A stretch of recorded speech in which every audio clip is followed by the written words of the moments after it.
Voilà, voilà. Donc, bienvenue à ce premier live. Je vais attendre de voir que Stéphanie est connectée pour pouvoir l'inviter. Donc voilà. Et en attendant, ce que je voulais vous dire, c'est d'abord vous souhaiter la bienvenue et à ce live. Nous allons parler bien évidemment communication aujourd'hui et plus précisément de Facebook. Voilà, je vois que je peux me connecter avec Stéphanie. Voilà. Voilà, donc Stéphanie Etu, qui est canadienne, viendra nous rejoindre dans un instant, parce que là, on est évidemment en duplex. Je suis basée aux États-Unis et Stéphanie est au Canada. Donc on lui laisse le temps d'arriver. Et puis vous, ça vous laisse aussi le temps d'arriver, de vous installer, de préparer vos questions si vous en avez. Voilà, voilà. Bonjour Stéphanie, Bonjour! comment ça va? Ça va bien toi? Ça va, voilà. Donc je regarde pour qu'on soit plus ou moins à la même hauteur, hein. C'est pas... Ouais, c'est bon. Voilà. Ok, bienvenue à ce live. Je ne sais pas si on a déjà des participantes. En tout cas, voilà, donc c'est le premier live du groupe de ce groupe Femmes Entrepreneurs et Communication. C'est un groupe que j'ai créé il y a plus ou moins 2 ans, avec des périodes d'activité plus intenses et puis des périodes un peu plus calmes. Et ici, j'essaie de relancer la dynamique de groupe pour vraiment créer des échanges entre les membres pour parler de leur communication, de leur visibilité ou voilà, des questions en termes d'état d'esprit et autres. Et donc, je trouvais que c'était intéressant de pouvoir parler de Facebook, puisque Facebook, c'est un réseau social qui connaît énormément d'évolution pour le moment. Et Stéphanie étant experte en web marketing, elle suit les évolutions sur Facebook depuis le début. Elle teste, enfin, je veux dire, Internet depuis le début. Elle teste tout ce qui est réseaux sociaux et particulièrement Facebook. Donc, je vais lui laisser se présenter. Elle est canadienne, hein, vous l'entendrez à son accent. Et moi, ce que j'aime beaucoup avec Stéphanie, c'est voilà, sa façon très authentique et très intelligente de pratiquer la communication et le web marketing. Donc voilà, Stéphanie, si tu veux te présenter. Merci pour l'introduction. Je vais essayer de ne pas utiliser trop de mots que vous ne comprenez pas, mais si ça arrive, vous pouvez le demander dans les commentaires. Donc, faites-nous signe quand vous arrivez. Ça nous fera plaisir de répondre à vos questions après. Comme Caroline l'a dit, Stéphanie Etu, je travaille sur le web depuis... en fait, j'ai commencé en 99 et je gagne ma vie à 100% par le web depuis 2003. Donc, ça fait un bon bout de temps. Et dans les débuts, il n'y avait pas vraiment de réseaux sociaux. On échangeait sur des bons vieux forums de discussion. Ouais. Et c'est vrai que les réseaux sociaux ont grandement modifié la façon dont on fait du marketing sur le web. Et donc, moi, j'aide les entrepreneurs principalement avec deux choses, c'est-à-dire augmenter leur visibilité de manière authentique, donc en restant soi-même. On n'aime pas se sentir comme un vendeur de balayeuse, comme on dit au Québec. On veut rester soi-même, on veut se sentir aligné. Et l'autre portion, c'est comment monétiser, donc comment générer des revenus à partir de cette visibilité qu'on a construit. Donc, les deux doivent travailler de pair un peu... c'est un peu une danse entre les deux sur le web et Facebook est un outil extraordinaire pour le faire en ce moment. Excellent. Et donc, merci en tout cas Stéphanie d'être ici aujourd'hui pour ce live et juste pour remettre en contexte. Donc, moi aussi, je suis entrepreneur et je travaille aussi dans la communication, d'où le groupe ici. Et je travaille pour le moment sur j'ai le projet d'écrire un livre sur la communication pour rendre justement la communication, les techniques, les outils accessibles aux entrepreneurs. Et dans le cadre de ce livre, j'interviewe une série d'experts et voilà, Stéphanie cochait les caisses pour ce que tu fais, donc qui viennent en fait alimenter le livre et illustrer les propos. Donc voilà, alors je vais poser la première question à Stéphanie. Si vous avez des questions, vous pouvez bien sûr les poser en commentaire. Et on n'a pas prévu un timing très précis, mais je pense que ça devrait durer maximum 10 minutes. Et puis en fonction de vos questions, ça pourrait un petit peu dépasser. Voilà, donc Stéphanie, la première question, c'est finalement, il y a encore pas mal d'entrepreneurs que je rencontre qui doutent de Facebook et qui me disent non, je vois pas trop l'intérêt de créer une page pro et puis je vois pas quelle garantie de résultat j'aurai avec Facebook. Qu'est-ce que tu leur... C'est sûr qu'en affaires, il y a absolument rien qui nous garantit des résultats si on passe pas à l'action. Donc, c'est certain que si vous créez pas de page Facebook, vous n'aurez pas de résultats sur Facebook. Mais ça reste que à peu près toute la planète qui a accès à Internet est sur Facebook. Donc, moi, quand j'entends ah, mes clients sont pas sur Facebook, c'est faux. Vos clients sont toujours sur Facebook. Par contre, à la base, il faut toujours garder en tête que Facebook est un réseau social. Donc, c'est un réseau d'échange. Et la vente directe, donc, quand l'erreur que les gens font souvent, c'est qu'ils pensent que sur Facebook, ils vont pouvoir faire que de la pub. Et ça, c'est vrai que ça fonctionne pas. Ça donne pas de résultats. Plus ça va, plus Facebook veut vous amener à acheter de la pub parce que c'est comme ça qu'ils font de l'argent. Mais pour que vos messages soient vus le plus possible, il faut vraiment créer du contenu de qualité qui crée ce qu'on appelle de l'engagement. Et qu'est-ce que c'est de l'engagement? C'est des likes, donc des j'aime, c'est des commentaires, c'est des partages. Et c'est vraiment très pointu. Donc, plus vous avez d'engagement sur votre page ou dans votre groupe, plus les gens qui sont des fans vont voir ce que vous publiez. Donc, c'est hyper important à comprendre. Et quand on comprend ça, ben, on peut se placer dans une position très confortable qui est de partager son expertise, tout simplement. Donc, parler de ce dont on est capable, ce dont on est bon, sans essayer de vendre constamment. Et à la fin, ça devient facile de dire, en passant, on vient de parler de tel sujet pendant X temps. Si vous voulez poursuivre, n'hésitez pas à me contacter. Et là, la transition vers la vente se fait très, très bien, même si c'est un réseau plus social à la base. D'accord. Et est-ce que tu penses, parce que j'ai encore aussi énormément de freins de la part de personnes qui sont plutôt en B2B, donc en business to business, et qui voient justement encore Facebook comme un réseau trop social et qui se disent, à la limite, les entreprises qui sont en B2C, donc en business to consumer, ça se justifie d'être sur Facebook parce qu'ils seront en contact direct avec leurs clients, avec leurs consommateurs, mais en B2B, non, là, on est trop pro, on est sur la sphère professionnelle et Facebook, ce sera pas pour nous. Par rapport à ça, ben, en fait, c'est certain que si vous êtes vraiment dans le B2B, LinkedIn est un incontournable. Donc, je vous recommande de l'utiliser si vous ne le faites pas déjà. Mais c'est pas vrai que votre clientèle n'est pas sur Facebook, même si vous êtes dans le B2B, parce que vous avez la preuve en ce moment même. Vous êtes dans un groupe d'entrepreneurs et vous échangez avec les autres. Donc, ce qu'il faut se rappeler, c'est que toute entreprise, à la base, c'est des gens qui sont derrière et ces gens-là sont sur Facebook. Alors, Facebook est souvent ouvert toute la journée, même quand ils sont en train de travailler.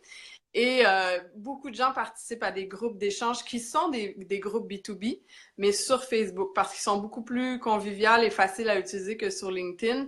Il y a plus de fonctionnalités intéressantes. Donc, par exemple, le live n'existe pas encore sur LinkedIn. Ça va venir un jour, mais ils viennent tout juste d'ajouter la possibilité de mettre des vidéos préenregistrées de 10 minutes ou moins.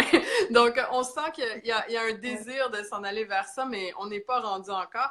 Donc, entre-temps, il y a énormément de groupes qui sont B2B dans Facebook et votre clientèle est là. Donc, c'est de trouver, il faut évidemment faire un peu de recherche, c'est de trouver la clientèle qu'on veut cibler et passer du temps où ces gens-là sont en train d'avoir des conversations.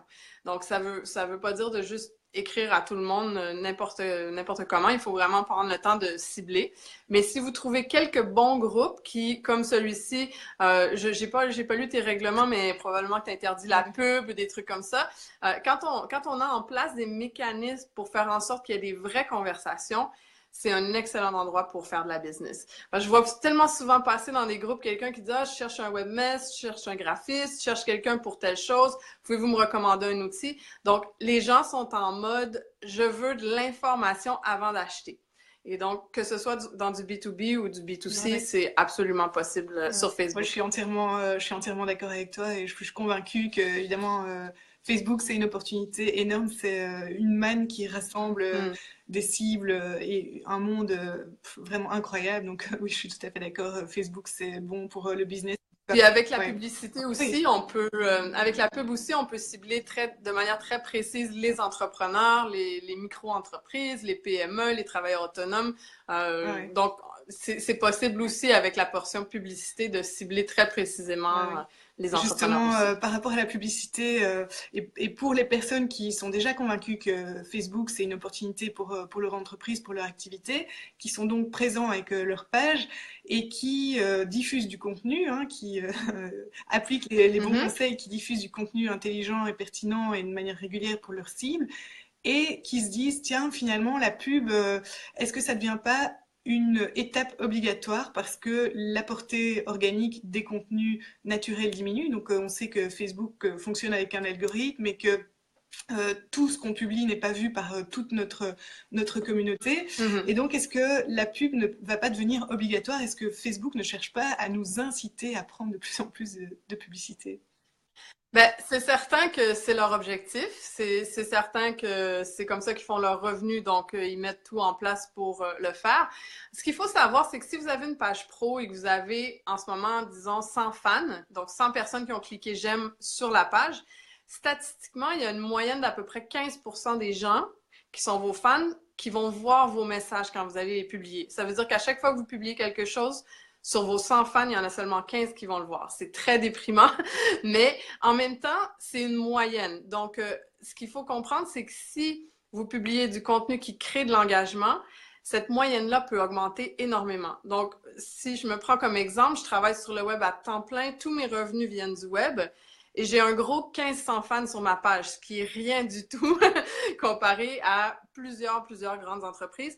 Pourquoi? Parce que moi, je ne focus pas du tout sur le fait d'aller chercher des j'aime. Je focus beaucoup sur le fait de créer de l'engagement, donc des contenus à grande valeur ajoutée, parce que c'est ça que les gens partagent, c'est ça que les gens commentent. Et ça fait en sorte qu'à chaque fois que je publie quelque chose, il y a beaucoup plus de gens que le 15% traditionnel de moyenne qui voient ce que je publie. Donc, ça, c'est la première portion. Ensuite, c'est certain que la pub, ça aide. Mais moi, ce que j'aime faire avec mes contenus gratuits, c'est de les tester. Et ceux qui ont le plus d'engagement, à ce moment-là, je vais les booster ou faire une publicité avec pour continuer sur cette portée-là. Plutôt que l'erreur que les gens font des fois, c'est qu'ils vont publier quelque chose, ils entendent les criquets, donc il n'y a absolument rien qui se passe. Ouais. Et là, ils se disent, bon, ben, je vais mettre de la pub pour qu'il y ait quelque chose qui se passe. Mais non, il ne se passera rien de plus, à part que vous allez prendre 50 $, le mettre à la poubelle. Donc, il faut y aller plutôt sur ce qui crée de l'engagement parce que ça veut dire que vous savez que vous avez touché une corde sensible avec votre contenu, qu'il y a des vraies réactions, les gens sont intéressés. Là, ça devient très intéressant de booster la publication à ce moment-là si vous ne voulez pas passer par l'outil de publicité comme tel. Et c'est pas obligé de commencer avec des énormes montants. Vous pouvez vraiment vous amuser sur Facebook avec des 5, 10, 15 $ à la fois sur quelques jours, juste pour commencer à tester.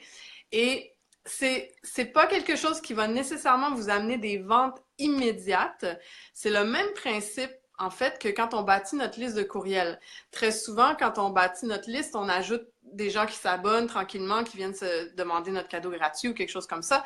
Ça ne veut pas dire qu'ils vont acheter tout de suite. Ce qu'on est en train de faire, c'est d'investir dans bâtir la relation. Donc, il y a des gens qui vont acheter tout de suite, évidemment, mais il y en a d'autres qu'ils vont vous découvrir et là, ils vont vous réécouter, écouter une autre capsule encore et une autre encore et une autre encore.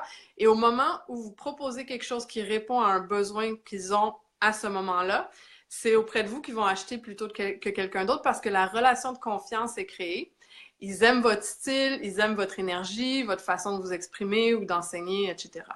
Donc, allez-y à petit budget.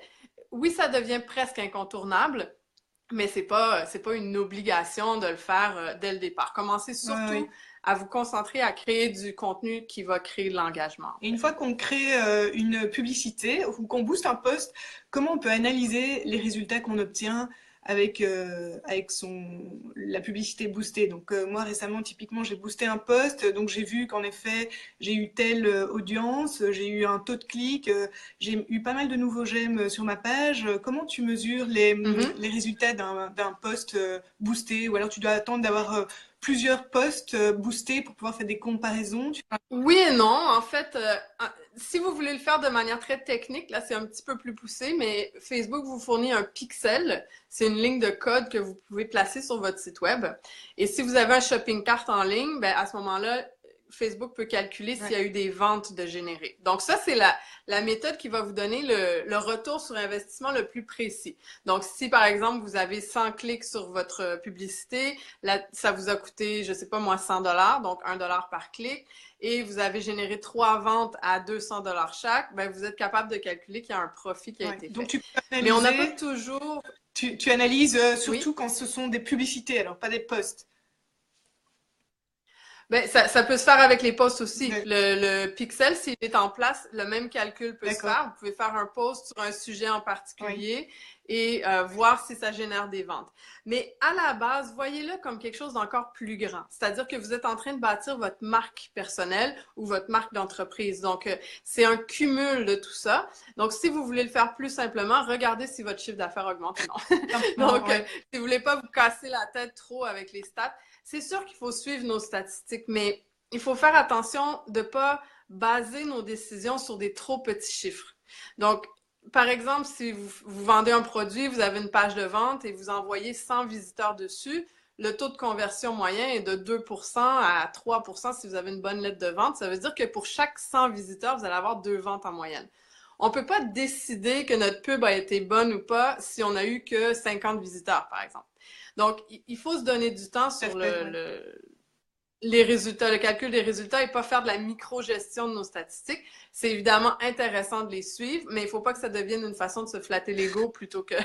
Donc, il ne faut pas trop s'en soucier. En fait, concentrez-vous vraiment à créer du contenu de qualité. Michel demandait qu'est-ce que c'est un contenu à valeur Attends, ajoutée. Stéphanie, je t'interromps 2 secondes parce qu'en fait, ton image, en tout cas chez moi, je ne sais pas si c'est le cas pour tout le monde, mais elle s'est figée. Donc, ta caméra s'est coupée, donc on ne te voit. Ah, OK. Voilà. Est-ce que là, c'est bon? Non, Toujours pas? toujours pas. Moi, je te vois Étrange. en image figée. OK. Mais tu m'entends Je bien? t'entends parfaitement. OK, bon, ben on va le continuer comme ça parce que si je l'arrête, je sais pas comment ça va. Ok, Comment ça va. Est-ce que c'est. Tu me le diras quand ça défige, mais si le son est bon, on va le d'accord, laisser. ouais. On va Oui, le donc il y a laisser comme Michel ça. Ah, qui... Michel dit que pour elle, c'est Ouais. bon. Ah, c'est bon Ouais. pour Donc, les autres? Oui, Michel demandait donc qu'est-ce qu'un contenu à valeur ajoutée? hmm.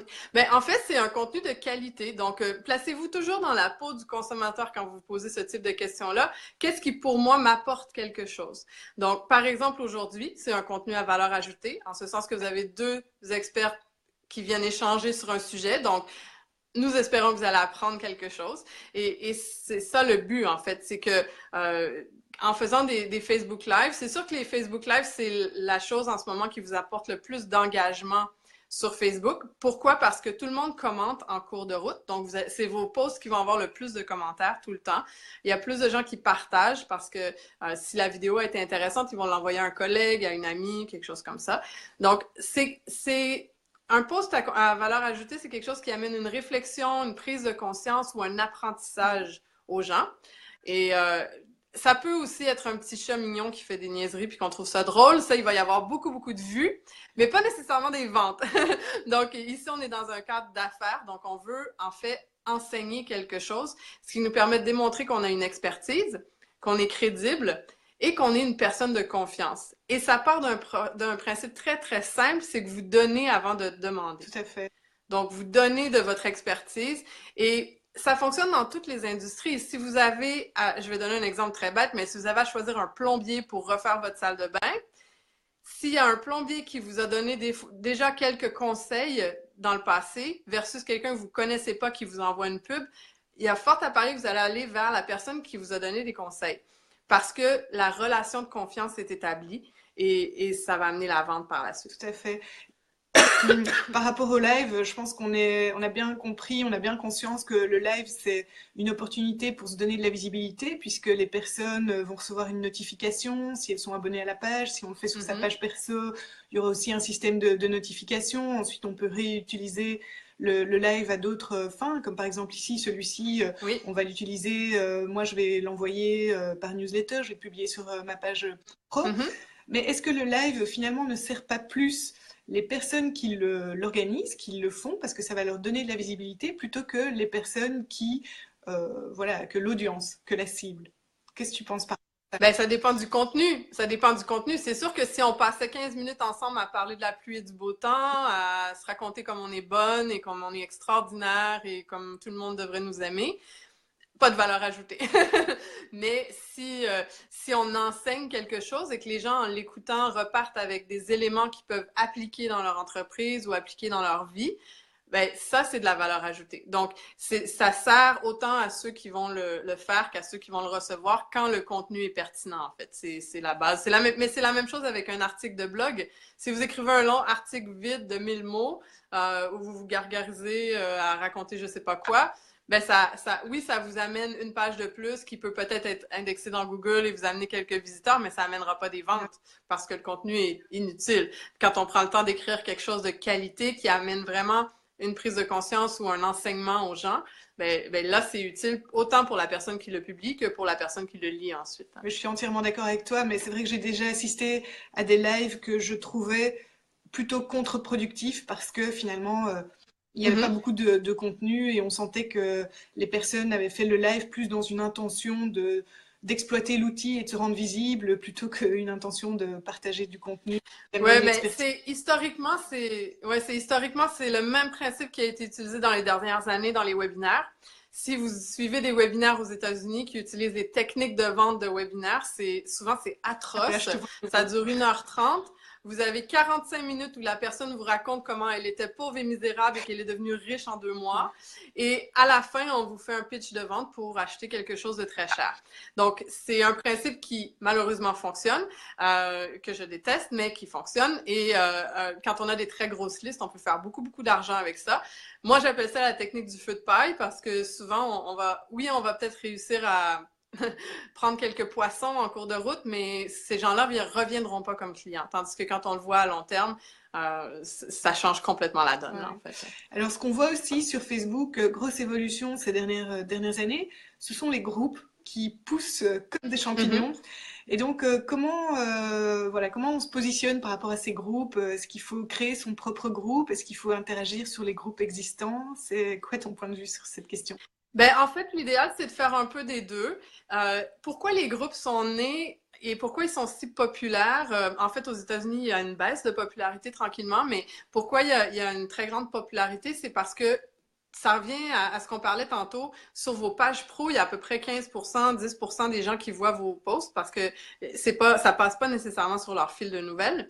Alors que dans les groupes, quand les gens sont membres d'un groupe, ils reçoivent des notifications pour tout ce qui est publié. Donc, ça fait en sorte qu'il y a un taux d'engagement qui est plus élevé dès le départ. Moi, la façon dont je le fais, c'est que je recommande aux gens de le traiter à la base lorsqu'ils créent leur groupe de la même façon qu'ils ont créé leur liste courriel sur leur site web. Donc, souvent, on vous dit sur votre site, donnez un cadeau en échange de l'adresse courriel des gens pour que les gens aient une raison de s'abonner à votre infolette parce que on en a un peu soupé de se faire dire laissez-moi votre courriel, je vais vous envoyer des infolettes. Il y a comme personne qui veut des infolettes, on en a tous trop dans nos boîtes courriel. Je traduis pour l'audience européenne, infolettre, c'est bien newsletter. Une newsletter, oui, il faut le dire en anglais, c'est vrai, excusez-moi. Ça, c'est pas du tout ridicule, c'est très, très drôle. Donc, c'est le même principe qui s'applique au groupe. Ce que vous voulez, c'est donner une raison aux gens à la base de s'inscrire. Donc, ça peut être ça avec un PDF, une vidéo, un enseignement. Moi, j'enseigne aussi à le faire avec un défi sur plusieurs jours. Donc, moi, par exemple, dans mon groupe privé, quand les gens s'inscrivent, ils ont 15 vidéos sur 15 jours. Et ça fait en sorte qu'il y a un taux d'engagement très élevé dès le départ au moment où la personne se joint au groupe. Et ça, c'est ce qu'on veut créer parce que plus la personne participe au début, plus elle a de chances de continuer à participer. Et l'autre chose qui est intéressante avec les groupes, c'est que c'est un peu votre espace à vous pour partager votre message. Donc, c'est un peu comme si on était dans une salle fermée. Les gens se sentent un peu plus prêts à s'ouvrir souvent, surtout quand on touche à des sujets un peu plus pointus, soit au niveau de la vie personnelle, les relations amoureuses, des choses comme ça. Il y a beaucoup de gens qui ne veulent pas publier publiquement sur une page ce qu'ils pensent, mais dans un groupe qui est bien géré, les gens vont avoir plus tendance à s'ouvrir et c'est pour ça qu'il y a beaucoup plus d'échanges. Donc, c'est un outil marketing qui fonctionne extrêmement bien. On peut aussi le faire, comme je disais tantôt, sur LinkedIn. Si vous êtes beaucoup dans le B2B, vous pourriez décider de le tester sur LinkedIn aussi. Mais à la base, en fait, vous devez vous demander, est-ce que j'ai envie d'en gérer un? Parce que c'est certain que si vous en créez un puis que vous participez pas, vous publiez pas de contenu et qu'il se passe rien, ben, c'est une belle stratégie marketing, mais qui donnera pas de résultat. C'est important avec les réseaux sociaux, avec le web en général, de choisir où on veut mettre son temps et de s'y donner à fond. Donc, en ce moment, il y a peut-être, je sais pas combien de réseaux qu'on peut développer. C'est impossible d'être partout de manière aussi impliquée en même temps. Donc, souvent, je recommande aux gens, choisissez un, deux, peut-être trois réseaux qui vous plaisent vraiment et lancez-vous à fond. Donc, si pour vous, c'est Instagram et YouTube, ben, ça sera ça. Si pour d'autres, c'est Facebook, LinkedIn et YouTube, ça sera ça. Mais choisissez ceux que vous voulez le plus utiliser et mettez-y l'effort et le temps. Quand on crée un groupe, c'est pas quelque chose que dès le lendemain matin va nous rapporter une fortune, mais avec le temps, comme c'est une communauté, comme il y a des liens qui se tissent entre les gens, comme vous publiez du bon contenu et qu'il y a de l'engagement, quand vous avez quelque chose à proposer ensuite, un service, une formation, c'est beaucoup plus facile de la vendre. Tout à fait. Et par rapport à ce que tu disais, tu vois, tu observes une baisse de popularité des groupes aux États-Unis. Donc, c'est un courant qui va arriver aussi au Canada, en Europe, parce que pour le moment, c'est plutôt, il y a plutôt une effervescence de ce côté-là. Donc, on peut s'attendre. En général, ce qui arrive aux États-Unis arrive en Europe quelques mois ou quelques années. Ça dépend de quoi on parle, mais donc ça va aussi arriver. D'après toi, il va aussi y avoir une baisse de. Probablement, Et mais je pense qu'il y a encore beaucoup de temps. Où s'est déplacé l'engouement? Alors, on s'est déplacé vers quoi si les groupes sont...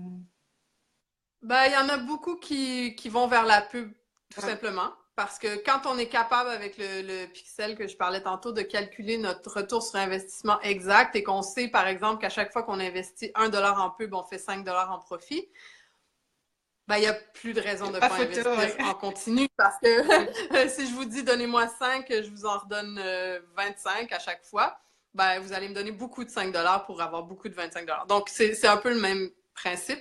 Donc, je pense qu'il y a des gens qui prennent vraiment la tangente 100% pub. Moi, c'est pas l'avenue que j'aime. Je préfère un combiné des deux parce que je veux bâtir une marque en plus de juste les ventes. Mais c'est vraiment un choix. Mais je pense pas en français que les groupes sont portés à disparaître tout de suite. Je pense qu'il y a des groupes aux États-Unis qui sont devenus tellement gros que les gens ont perdu le fil au niveau de la gestion. Ça devient pénible aussi quand il y a des groupes trop volumineux. Oui. On commente un post et on est notifié pour chaque commentaire. Oui, c'est ça. Et ça devient insupportable. Donc... D'accord. Mais il y en a des groupes de très, très bonne qualité, là, donc c'est important. Par rapport à LinkedIn, je suis un petit peu plus sceptique. Moi, j'observe très peu d'échanges, très peu de mouvements. Là aussi, j'ai l'impression que les personnes qui viennent dans les groupes, elles partagent, elles viennent et elles s'en vont et il n'y a aucune interaction. Moi, j'ai l'impression que LinkedIn a plutôt raté son virage groupe. Oui, ben en fait, parce qu'à la base, il y a beaucoup de gens qui en ont créé et qui les alimentent pas. Il y a beaucoup de groupes où il n'y a pas de règlement aussi à la base, donc tout le monde peut venir partager. Alors, ça devient un endroit où les gens font juste republier leurs articles. Et effectivement, on le voit bien, on va dans un groupe et on voit qu'il y a 10 articles qui ont été publiés, puis il n'y a aucun j'aime, aucun commentaire, rien. Mais il y a quand même possibilité de trouver des bons groupes où il y a de la conversation. Mais c'est le même principe que sur Facebook. Mais c'est vrai que il y a plus de gens sur LinkedIn qui sont là sans y être. Donc, qui vont pas regarder leur fil de nouvelles tous les jours, qui vont pas... donc, je pense que ce qui fonctionne bien, moi, j'ai commencé à tester la vidéo, ça fonctionne très, très bien. Mais ce qui fonctionne aussi énormément, c'est la section Pulse, si vous voulez dire en français, la section d'articles, parce que ça, c'est indexé dans Google. C'est pas nécessairement les mêmes gens qui s'abonnent à notre fil d'articles que les gens qui sont nos contacts sur LinkedIn. Donc, moi, par exemple, j'ai presque doublé ma visibilité sur LinkedIn depuis que je publie des articles aussi. Et ça permet une très, très belle visibilité. Et j'ai plus de commentaires, de j'aime, des trucs comme ça sur LinkedIn dans ces endroits-là que dans les groupes, effectivement. Voilà, mais donc bon à savoir.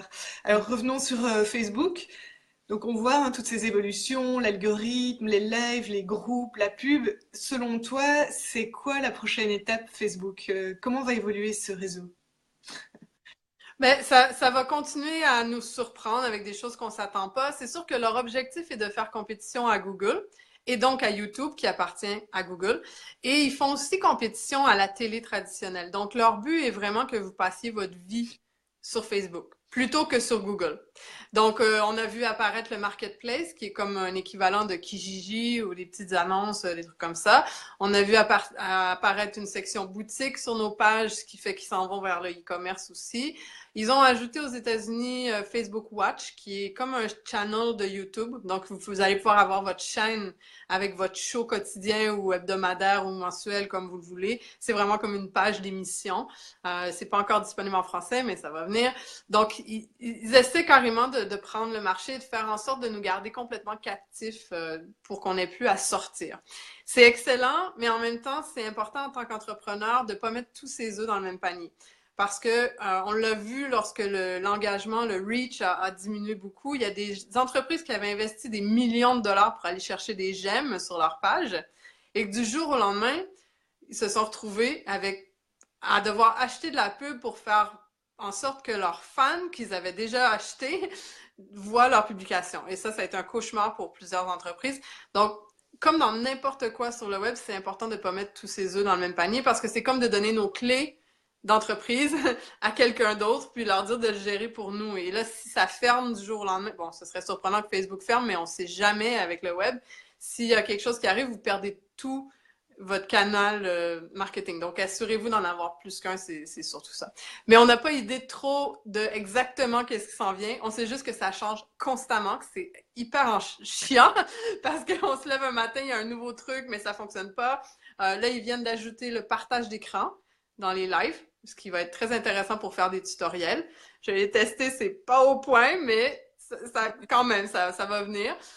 Donc, c'est toutes des petites fonctionnalités comme ça qui font en sorte qu'ils essaient vraiment de nous garder complètement captifs. Et ils essaient de remplacer ou de compétitionner Google Business, qui est la page entreprise qu'on peut avoir gratuitement sur Google.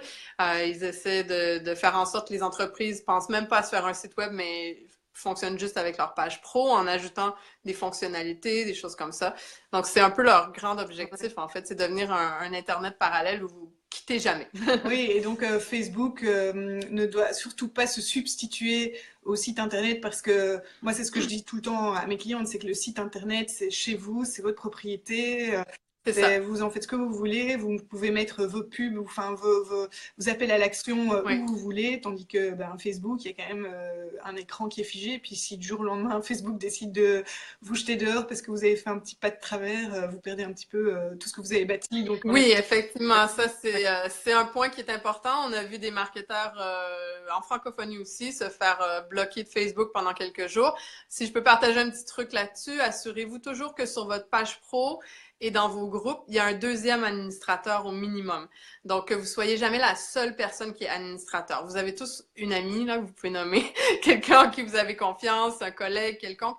Mais comme ça, si jamais votre compte personnel est hacké ou si jamais vous êtes banni à cause de quelqu'un qui vous a menacé de spam ou quoi que ce soit, ben au moins il y aura quelqu'un qui pourra prendre la relève pour vous pendant ce moment-là où vous réglez la situation avec Facebook. Donc c'est très important. S'il y a quelqu'un qui veut être administrateur du groupe Femmes Entrepreneurs et Communication, dites-moi, on pourrait se passer l'occasion. Je lance l'appel. Alors, est-ce que vous avez des questions? Est-ce qu'il y a des questions? Alors, réfléchissez. Si vous n'avez pas de questions, ça me surprendrait quand même, hein, parce que avec tout ce que Facebook met en place, et puis profitez-en parce que Stéphanie est là pour y répondre. Mais moi, j'avais encore une question. C'était qu'est-ce qui est vraiment la chose à éviter selon toi sur sa page pro? Le truc à ne pas faire? Mais en fait, c'est de faire que de la vente. C'est vraiment de faire que de la vente. Souvent, quand on commence, on n'est pas encore connu et je vois beaucoup les gens annoncer leurs services. Par exemple, de dire venez me voir, je suis hypnothérapeute, mais on comprend pas pourquoi on a besoin du service derrière. Donc, placez-vous toujours dans la peau du consommateur. Qu'est-ce que vous aimez consommer comme information et assurez-vous de fournir ça en premier avant de commencer à vendre. Ça ne veut pas dire de ne pas vendre, mais essayez de garder au minimum un ratio de 2 contenus informatifs pour 1 de vente au départ. Déjà, ça va aider. Mais je vois cette erreur-là souvent, les gens qui vont vendre constamment et ça fonctionne pas.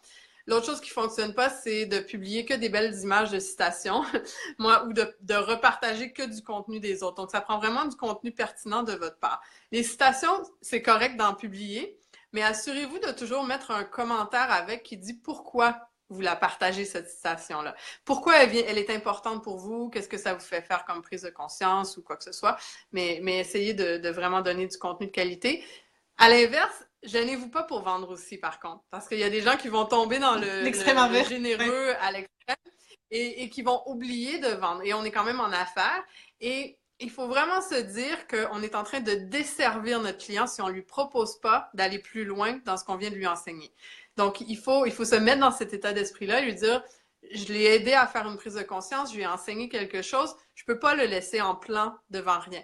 Donc, oui, ça va arriver, vous allez avoir des gens qui vont réagir en vous disant, oh, vous êtes donc merdique de m'imposer de dépenser de l'argent pour avoir accès à quelque chose, je devrais avoir accès à tout gratuitement, c'est mon droit, c'est mon dû. Ça, vous allez en voir, là, ça arrive tout le temps.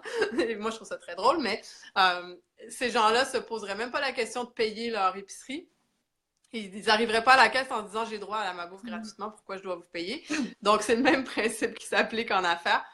Mais c'est ça, ayez pas peur de vendre aussi. Donc, apprenez à le faire pour être confortable, pas en suivant des techniques où vous vous sentez désaligné, vous vous sentez mal de le faire. Apprenez à le faire de manière naturelle, mais faites-le aussi. Donc, tombez pas que dans non, mais c'est bien cette histoire de ratio, de se dire 3.1, enfin c'était ça, c'est 3 contenus pour un contenu plus commercial. C'était ça ton ratio ou 2 Ouais, 2 pour 1 ou 3 pour 1, ouais. quelque chose comme ça. Allez-y comme vous êtes confortable, mais assurez-vous de garder ça. Non, mais que c'est les deux intéressant sont de garder présents. ce ratio en tête. Et alors, dernière question, Stéphanie, avant de te quitter, c'était finalement, qu'est-ce qu'il faut absolument faire sur sa page Facebook? Quel est le petit truc qu'il faut surtout pas oublier de mettre en place pour qu'elle soit encore plus opérationnelle et optimale? Ben, en fait, c'est de la remplir au complet avec toutes les informations possibles. Donc, par exemple, il y a un onglet service qui est apparu. Prenez le temps d'aller le remplir avec vos principaux services, avec des liens vers votre site web. Gardez en tête que vous voulez ramener le trafic vers votre site ou vers votre liste courriel. Donc, ça, c'est ce qui vous appartient, comme on le mentionnait tantôt. C'est votre immobilier virtuel, c'est ce que vous gérez au complet qui reste à vous. Donc, gardez en tête que vous voulez amener les gens vers chez vous et donc remplissez le plus de sections qui sont pertinentes. Donc, si vous n'êtes pas une entreprise locale, c'est pas obligé d'aller remplir tous les détails, mais assurez-vous qu'il y ait le plus d'infos possible pour qu'on puisse comprendre bien qu'est-ce que vous apportez comme solution aux gens. Donc, des fois, on tombe un peu trop dans je veux trouver un nom qui est accrocheur, qui est marketing, qui est stratégique. Et pris hors contexte, les gens comprennent pas ce qu'on fait. Moi, je suis très bonne là-dedans. et ça, on fait l'erreur régulièrement, c'est correct, mais apprenez à prendre du recul et de vous mettre dans la peau du consommateur et de se dire, est-ce que ce que je vois en ce moment, c'est ce que j'aurais envie de voir comme consommateur? Est-ce qu'il y a de l'information que je trouve pas? Donc, prenez le temps de remplir l'onglet service, l'onglet boutique, remplissez, si vous avez un groupe, assurez-vous de le linker à votre page pro. Donc, essayez d'aller fouiller dans les paramètres pour remplir le plus d'informations possible parce que chaque élément que vous ajoutez vous donne plus de possibilités d'être trouvé dans le moteur de recherche et d'avoir donc plus de visibilité rapidement. Voilà, mais donc on a un peu de boulot ici à l'issue de ce live. Alors, je ne pense pas qu'il y ait d'autres questions. Donc voilà, on a tenu un timing assez serré, c'était bon. En tout cas, merci beaucoup pour toutes ces explications, ton intervention sur ce groupe. Je ne sais pas si tu voulais ajouter quelque chose, si tu voulais inviter à... Ben, peut-être juste dire que si vous avez des questions en regardant la reprise, vous pouvez les placer dans les commentaires, puis je viendrai y répondre par la suite, là, il n'y a pas de problème. Oui, oui. Nathalie qui dit non, on se met au travail, ben oui, ça... Voilà. Excellent. Ok, eh bien super. Et donc voilà, autant Stéphanie que moi seront toujours disponibles au sein du groupe pour répondre à vos questions. Voilà, une toute belle journée pour celles qui sont sur la côte est. Et puis ben, en Europe, c'est plutôt bel après-midi. Voilà, voilà. Ciao. Bye.